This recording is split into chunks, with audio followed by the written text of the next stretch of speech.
how to manage and configure shipping rules on Bigcommerce easy and quick. Hello guys, in today's video I'm gonna show you how to manage it.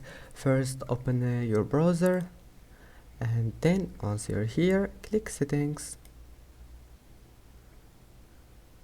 and here we'll find this one, shipping.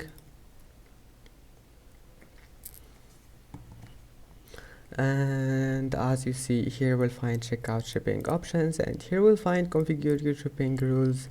And if you want to configure it, just click here,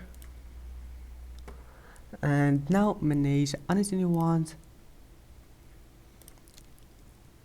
and that's it. Turn anything you want here or on, and I hope that can help you.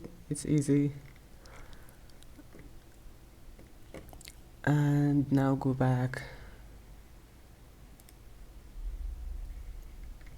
I hope that can help you, and that's it for today's video. If you like this video, please don't forget to like and don't forget to subscribe, and thank you for watching this video until the end, and see you in the next video.